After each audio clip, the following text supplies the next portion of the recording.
Allahu Akbar.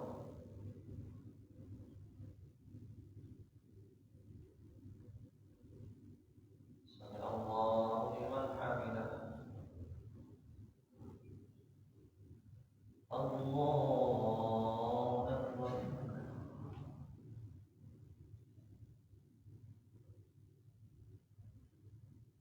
Allahu Akbar.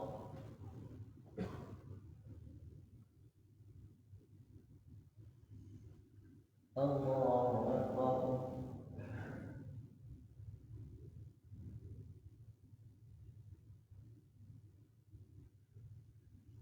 Allahu Akbar.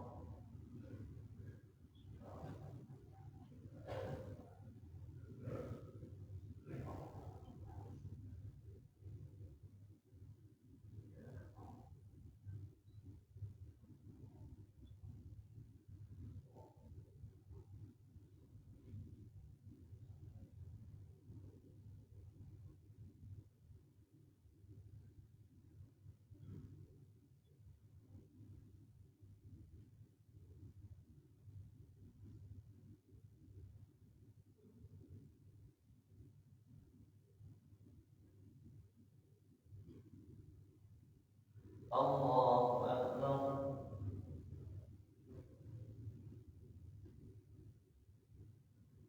Sami Allahu liman hamidah.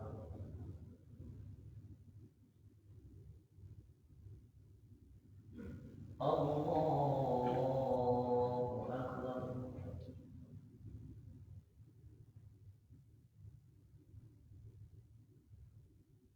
Allahu Akbar.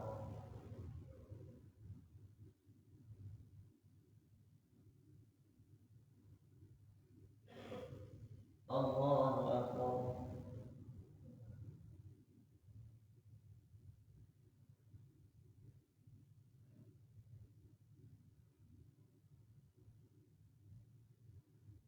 Allahu Akbar.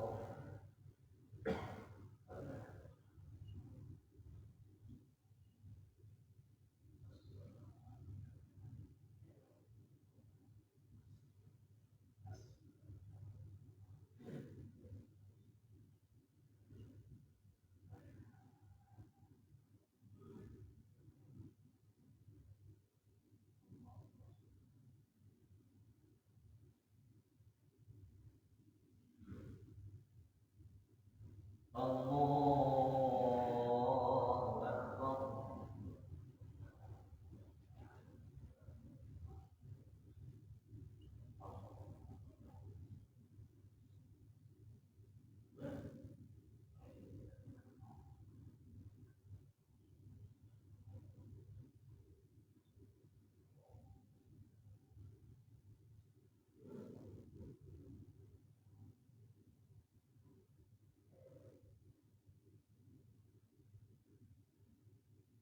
Allahu Akbar. Sami Allahu liman hamidah. Allahu Akbar.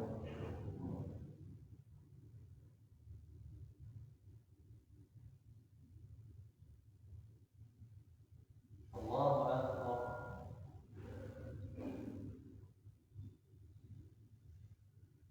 Allahu Akbar.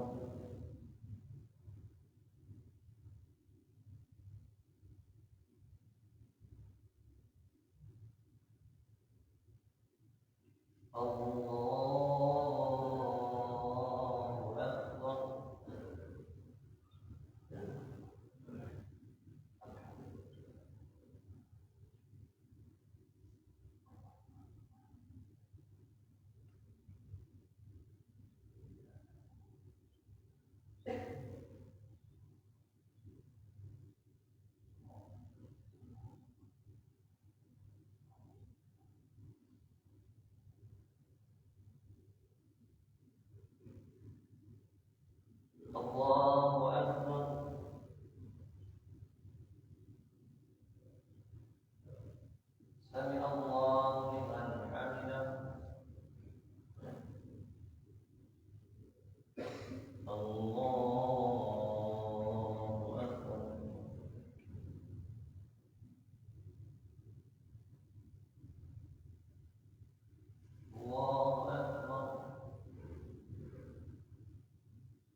السلام عليكم ورحمة الله.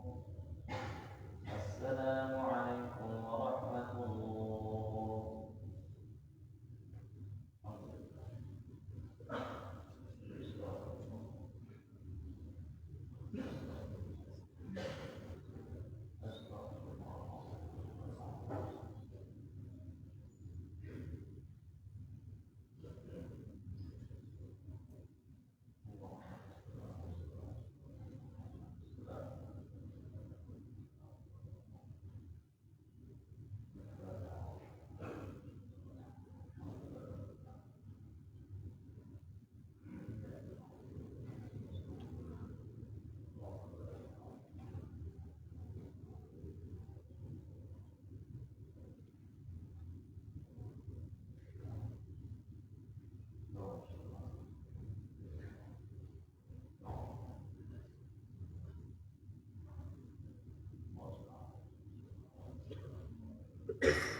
Assalamualaikum warahmatullahi wabarakatuh. Bismillahirrahmanirrahim. Alhamdulillahi rabbil alamin. Alhamdulillahilladzi ja'ala ramadhana syahrul siyam wa syara'a lana lailatul qiyam. Assalatu wassalamu ala sayyidina Muhammadin asyrafil anam wa ala alihi wa ashabihi al-bararatil kiram. Amma ba'd. Yaqul haqqu subhanahu wa ta'ala fi muhkami tanzilih wa huwa asdaqul qailin. A'udzu billahi minasy syaithanir rajim. Bismillahirrahmanirrahim. Ya ayyuhalladzina amanu kutiba 'alaikumus shiyam kama kutiba 'alal ladzina min qablikum la'allakum tattaqun. Al-ayah sadaqallahu azim. Ma'asyiral muslimin rahimakumullah, para shaimin, shaimat, mu'takifin, mu'takifat yang dirahmati Allah Subhanahu wa taala. Alhamdulillah wa syukurillah, kesempatan zuhur kali ini pada Ramadan di hari yang ke berapa nih? 25 ya? Oh 15 oh. Saya kira udah 25 kali. Kadang-kadang kita ngeliat angka lompat mulu sekarang. Alhamdulillah wa syukurillah di pertengahan bulan suci Ramadan, ya, di hari ke-15 dari bulan suci Ramadan, Allah masih limpahkan kita nikmat sehat, afiah, taufik hidayah. Allah berikan kesempatan kita untuk kembali datang ke rumahnya, datang menghadap keharibaannya. Allah Subhanahu wa taala mudah-mudahan jadikan hari-hari kita baik semua, penuh dengan keberkahan yang akan ditutup akhirnya dengan ampunan Allah, dengan rahmat, ya, dan pembebasan dari api neraka untuk kita semua insya Allah. Amin ya Allah ya Rabbal alamin. Hadirin jamaah rahimakumullah, kalau kita melihat dari awal Ramadan kemarin, ya, kita yang berpuasa dengan berpatokan pada ru'yatul hilal, nampaknya hilal. Jadi hilal kemarin, ya, di tanggal 29 Sya'ban ketika diru'yah itu ada di posisi antara 0,3 derajat sampai 0,8. Berarti masih mustahilur ru'yah. Maka kita menggenapkan bulan Sya'ban menjadi 30 hari. Kita puasa satu Ramadan dengan ketinggian hilalnya itu kurang lebih udah 10 derajat. Nah, kemungkinan terbesarnya besok, ya, di tanggal 29 Ramadan indal ghurub, ketika terbenam matahari, itu ketinggian hilal sudah ada di 6 derajat. Ya, jadi secara matematisnya, hitungannya, kita akan berpuasa Ramadan kali ini 29 hari. Kalau 29 hari, 14 hari udah kita lakukan, 14 hari lagi kita akan jerang. Sekarang kita di tengah-tengah nih, persis di tengah-tengah, waktu zuhur lagi. Masya Allah. Jadi benar-benar kita berada di pertengahan bulan suci Ramadan. Ya, kalau Rasulullah SAW sabdakan khairul umuri awsatuha, sebaik-baiknya perkara adalah selalu yang ada di tengah. Masya Allah. Mudah-mudahan kita berada di waktu terbaik di antara waktu-waktu yang sangat mulia di sepanjang bulan suci Ramadan. Amin. Saat ini mudah-mudahan Allah akan angkat derajat kita. Amin. Allah ampuni dosa-dosa kita. Amin. Allah bahagiakan kita di dunia dan akhirat. Amin. Allah pelihara kita dan seluruh orang-orang yang kita cintai dari segala hal yang akan buruk pada akhirnya di dunia bahkan di akhirat kelak. Amin ya Allah ya Rabbal alamin.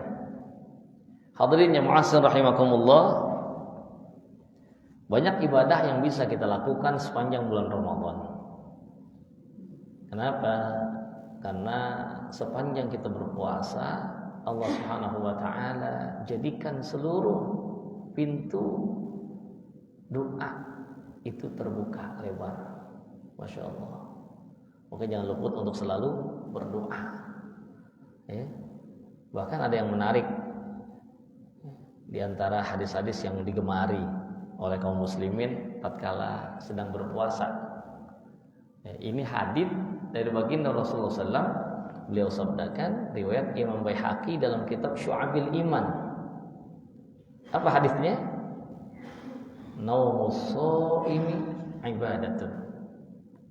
Naumus shaimi ibadatun. Apa artinya? Pinter semua di jamaah nih. Jangan-jangan keluaran pesantren semua nih. Naum artinya tidur. As-shaim orang yang puasa. Ibadatun ibadah. Akur enggak tuh hadis? Tidurnya orang yang puasa ibadah. Masya Allah. Jadi semakin banyak kita tidur, ada bel itu. Ada alarm yang bunyi. Ya.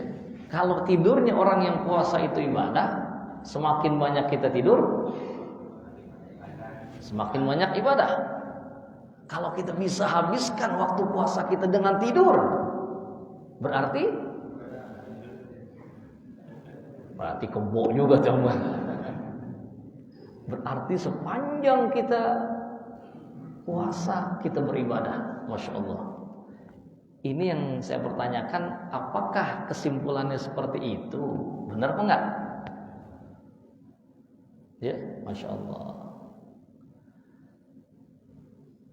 Imam Ghazali itu namanya Muhammad, ayahnya Muhammad, kakeknya Muhammad. Nah, jadi cinta menabi itu nggak tanggung.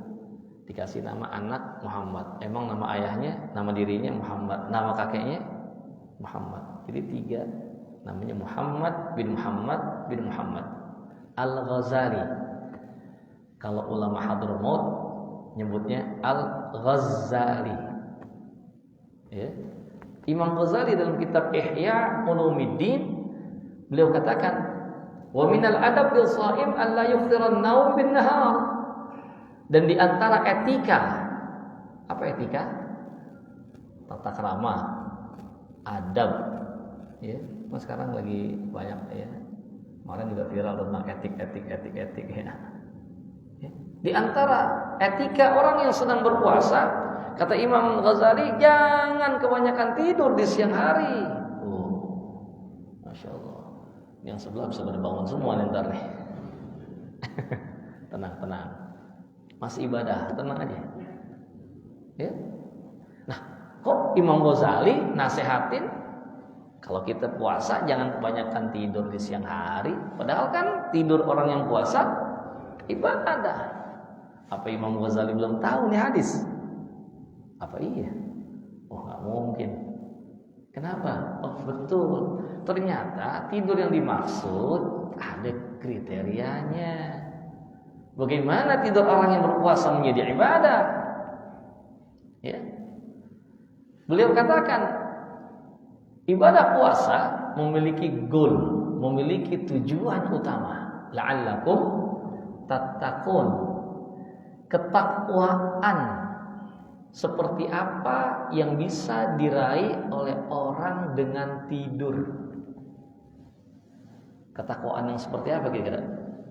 Bagaimana orang bisa bertambah takwanya dengan tidur? Bisa. Oh, berarti kalau begitu bukan dengan memperbanyak tidur akan memperbanyak nilai ibadah puasa kita. Ya. Beliau katakan, orang kalau sepanjang dia berpuasa hanya diisi dengan tidur, maka tujuan dari puasa akan lewat. Ya. Puasa ini kita dikenalkan akan rasa-rasa yang biasa kita tidak rasakan. Rasa lapar, dahaga, orang-orang yang tidak punya makanan, minuman sepanjang hari, maka kita rasakan. Ya. Kayak gini hari, berasa nggak lapar? Berasa nggak? Kagak? Nggak puasa jangan-jangan. Berasa, cuman kita abaikan. Ini berasa kita abaikan. Ya. Coba kalau lagi nggak puasa, Masya Allah, jam 9 makan gorengan ya. Kan jam 11, setengah 12 makan nasi. Telat aja kita makan jam setengah 1, nambah jadi sepiring lagi, 2 piring kita makan. Coba kalau puasa, Masya Allah, lapar bisa kita abaikan. Kenapa? Karena mindset kita ini sudah menginstruksikan kepada hati bahwa saat ini kita tidak ada makan dan minum sampai berbuka. Kuat, pasti kuat. Ya, apakah menjadi lemas? Insya Allah enggak. Ya, lemas biasalah. Cuma kan kita masing-masing punya lemak, punya lemak. Kita masih punya lemak lebih banyak. Ya, jadi akan diambil dari lemak-lemak tubuh kita. Aman. Subhanallah. Nah, jadi kembali, tujuan dari puasa tidak akan diraih kalau orang sepanjang puasanya hanya tidur. Habis sahur, sholat subuh, bersubuh, tidur. Bangun jam berapa ya? Zuhur, setengah 12, zuhur, mandi, wah sholat dah. Habis sholat pengen ngaji, kayaknya masih ngantuk dikit, tidur lagi dah. Asar bangunnya. Habis asar, ngaco tidur lagi sih. Habis asar, mandi, ya.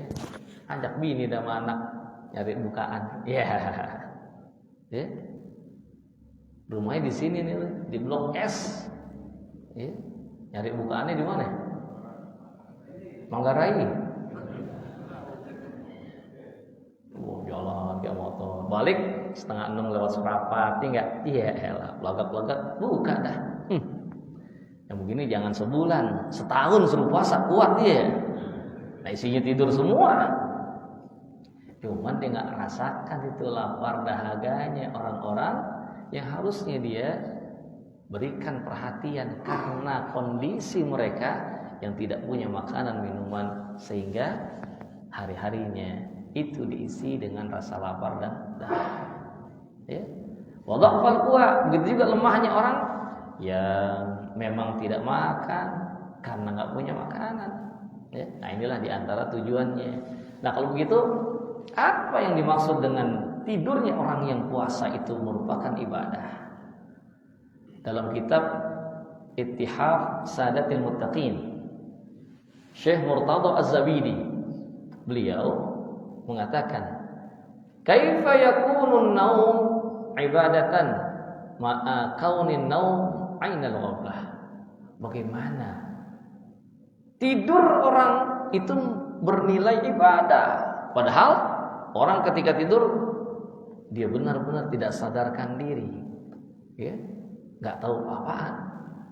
Kalau orang tidur sadar nggak? Orang kalau tidur sadar nggak? Nggak sadar. Makanya tes dah kalau orang lagi tidur di rumah, ntar bini kita lagi tidur, ya, jajalin bini lagi tidur, kita kasih duit 2 juta, diambil nggak? Bini lagi tidur, kita kasih duit 2 juta, diambil nggak? Hah? Diambil nggak? Yakin? Diambil nggak?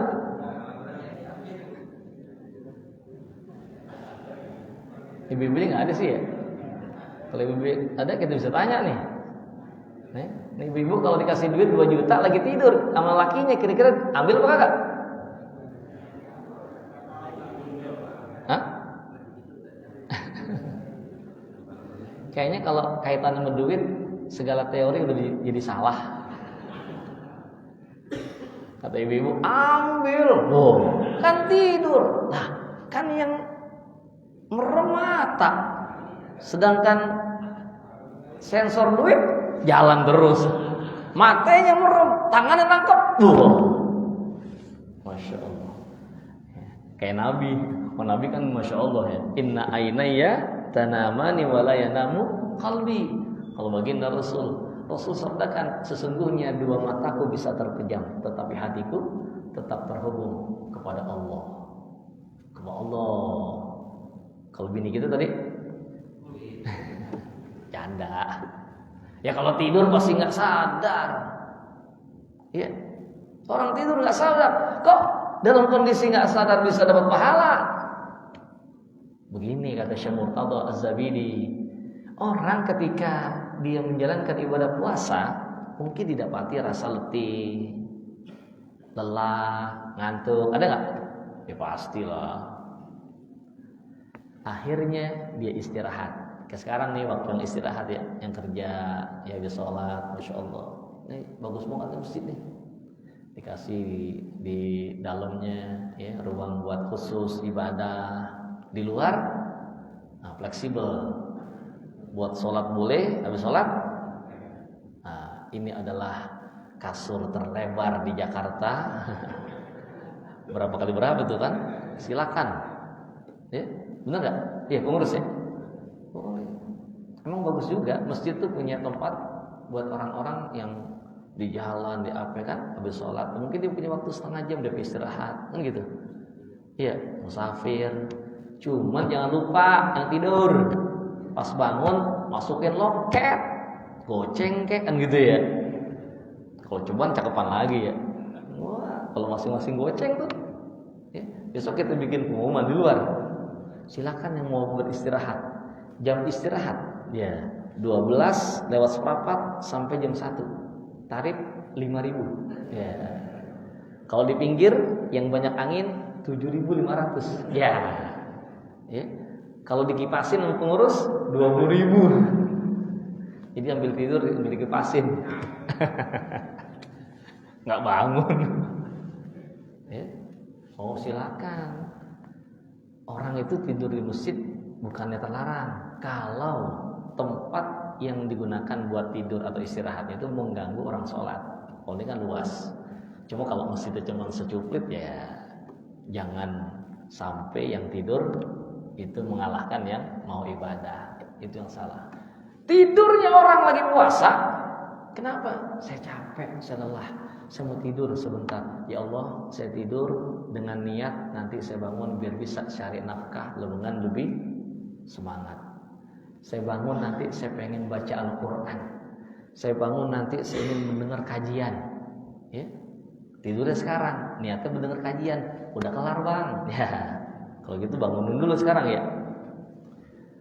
Tidur dalam kondisi berpuasa niatnya adalah untuk mendapatkan keadaan yang lebih baik, keadaan yang lebih segar, lebih semangat untuk ibadah berikutnya. Maka tidurnya menjadi ibadah. Kalau begitu, bicaranya bukan tidur doang, makan juga bisa ibadah, benar nggak? Cuman selain puasa nih, kalau lagi puasa itu nggak boleh. Makannya kita bisa jadi ibadah, bisa nggak? Bisa, kata Syekh Ibnu Ruslan dalam Matan Subat, lakin idza nawa bi aqlihil quwa li ta'atillahi lahu ma qad nawa. Orang kalau dengan makannya diniatkan buat menguatkan ibadah, maka makannya jadi ibadah. Makan jadi ibadah. Makannya itu diniatkan buat menguatkan ibadah, menopang ibadah. Cuma orang semakin banyak makan semakin kuat ibadah. Betul. Semakin banyak makan semakin kuat ibadah. Betul. Itu bisa kita survei secara langsung di lapangan tatkala sholat tarawih. Bagaimana kondisi kaum muslimin ketika melaksanakan sholat tarawih? Ada yang merasa ngantuk? Ada yang ngantuk? Ada yang menjadikan imam jadi kambing hitam. Imam disalahin, imam lama banget, imam lama. Padahal dia aja makannya kebanyakan. Pas lagi buka, apaan yang ada dimakan? Kenapa? Ya bukanya gratis. Iya, buka gratis di masjid, di musola. Ya, Masya Allah, coba lihat. Ya. Kolak, kolak. Kolak lain, cendol lain, cendol. Amet teh. Panas, Masya Allah. Air putih, minumannya udah 4 macam. Ya. Jadi kalau satu-satu dicobain, begak bro, begak. Nasi ini nampan. Ya, nih menu yang pasti ada nih lagi buka puasa nih ya. Sate pasti ada nih. Kok sate sekarang udah Masya Allah nih. Sate ayam, daging rendang. Kadang-kadang daging rendang ada semur. Ada lagi semur, Masya Allah. Belum kentang yang dipotong-potong waktu itu, ya, kentang balado, Masya Allah. Ame sop, kerupuk, acar asinan, Subhanallah. Dikit-dikit sih diturunin, lama-lama begak perut gitu ya. Makan kelar jam 7, jam 7:13, udah isya. Dengar azan maghrib girang banget kita. Pas dengar azan isya, coba ada nggak suara yang lebih indah saat ini kita dengar dibandingkan azan maghrib? Ada nggak? Suaranya LP sama azan maghrib. Yang azan engkong-engkong, aki-aki, giginya udah kagak. Enakan mana kita dengar? Engkong-engkong menang. Yang penting judulnya azan maghrib. Masya Allah, azan maghrib kita girang banget. Kenapa girang? Pasti pengen sholat kan? Makan judulnya. Kita girang semua. Azan maghrib kita girang, makan seadanya. Pas isya, ya Allah, udah isya aja. Baru banget maghrib, baru banget udah sejam 10 menit baru aja. Kan begitu ya? Masya Allah. Kenapa? Makannya kebanyakan. Pas makan kebanyakan, tarawihnya jadi semangat apa jadi ngantuk? Jadi berenergi apa jadi lemas? Berarti semakin banyak makan bukan berimbas pada semakin kita bertenaga dalam ibadah. Yang ada bikin lemes, bikin ngantuk. Sama sama tidur. Orang tidur secukupnya, Bang. Kalau orang tidur mulu, bangun jadi segar apa lemes? Lemes. Bangun jadi fokus apa jadi puyeng? Puyeng. Belum lagi bini ngomelin kan gitu. Tidur mulu, Bang. Gua heran. Kan ibadah. Ya, kan ibadah. Tidur yang secukupnya. Tidur yang diniatkan untuk menopang ibadah. Itu maknanya. Ya, jadi niatkan dengan tidur kita adalah untuk menopang ibadah yang akan kita lakukan selanjutnya. Yang kedua, kata Syekh Ahmad bin Hajar Al-Haytami dalam kitab Ittihaf Ahlul Islam bi Khususiyati Shiyam. Beliau katakan, ya, bagaimana tidur itu bisa menjadi ibadah? Begini, kata beliau. Kita sepanjang kita melakukan ibadah puasa, maka kita berada dalam ibadah. Betul. As-shaim mazala fi ibadati rabbih madama fi siyami. Orang selagi menjalankan ibadah puasa, selama itu dia sedang ibadah. Cuma didapatkan nilai ibadah puasanya malam yaghtab ahadan, selagi dia tidak menghibah. Orang puasa cuma ngomongin kejelekan orang, gimana? Bisa berkurang nilai pahalanya, bahkan bisa habis. Selagi ghibah, au yakdzib, atau dia berdusta, dinipu, au ya'sillah, atau dia maksiat kepada Allah dalam bentuk umum. Sekarang pertanyaannya, kalau orang lagi tidur, bisa nggak diribah? Orang lagi tidur bisa nggak ngomongin orang? Lagi tidur? Nggak bisa. Lagi tidur bisa nggak bohong? Bisa bohong. Lagi tidur? Nggak bisa. Lagi tidur bisa nggak maksiat? Nggak bisa. Karena tidur itu menjadi penghalang dirinya dari kemaksiatan, dari perbuatan dosa, maka terjagalah nilai ibadah puasanya. Makanya Rasul dengan bahasa yang begitu indah, beliau ungkapkan, naumus shaimi ibadatun. Tidurnya orang yang puasa adalah ibadah. Artinya apa? Kondisi orang yang sedang berpuasa dan tidak melakukan maksiat atau dosa, maka dia mendapatkan nilai ibadah. Cuma sebentar, teliti sabda Nabi yang begitu indah bahasanya. Sebetulnya yang memiliki nilai ibadah tidurnya atau puasanya? Coba, tidurnya atau puasanya? Puasanya. Jangan disalahartikan. Puasanya. Dalam kondisi puasa, dia terhindar, dia menghindarkan diri dari maksiat, maka dia akan mendapatkan nilai pahala yang utuh dari ibadah puasanya. Masya Allah.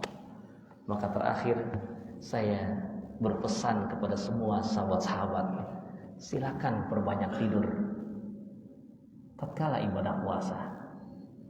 Kalau bangunnya kita, sadarnya kita hanya akan berbuat dosa, hanya akan berbuat maksiat, tetapi maksimalkan waktu-waktu yang begitu berharga ini untuk taat agar meningkatkan nilai ibadah puasa kita. Wallahu a'lam bishawab. Jadi pilihannya begitu. Silakan banyakin tidur. Kalau mulai kita jadi bikin dosa, mendingan tidur. Cuma sayang dong, masa puasa kita isinya cuma tidur. Nggak kita baca Al-Quran, nggak kita tambahin sholat, ya sunnahnya, nggak kita bermunajat kepada Allah, kita zikir, ya kita perbanyak dan seterusnya. Ya, mudah-mudahan kajian ini manfaat buat kita semua, agar kita semakin merasa sayang dengan waktu-waktu yang begitu berharga di sepanjang Ramadan ini. Ya, wallahu a'lam bishawab. Al-Fatihah. أعوذ بالله من الشيطان الرجيم بسم الله الرحمن الرحيم الحمد لله رب العالمين الرحمن الرحيم مالك يوم الدين إياك نعبد وإياك نستعين اهدنا الصراط المستقيم صراط الذين أنعمت عليهم غير المغضوب عليهم ولا الضالين آمين استغفر الله العظيم بسم الله الرحمن الرحيم الحمد لله رب العالمين اللهم صل وسلم على سيدنا محمد وعلى آل سيدنا محمد اللهم ربنا تقبل منا صلاتنا وصيامنا وقيامنا وركوعنا وسجودنا وتسبيحنا وتهليلنا وتضرعنا وخشوعنا وتلاواتنا وتمم يا الله تقصيرنا تمم تقصيرنا يا الله يا رب العالمين اللهم يا فارق الفرقان منزل القرآن بالحكمة والبيان بارك اللهم لنا في شهر رمضان بارك اللهم لنا في شهر رمضان بارك اللهم لنا في شهر رمضان برحمتك يا أرحم الراحمين وصلى الله على سيدنا محمد وآله وصحبه وسلم والحمد لله رب العالمين سبحانك اللهم وبحمدك أشهد أن لا إله إلا أنت أستغفرك وأتوب إليك والعفو منكم والسلام عليكم ورحمة الله وبركاته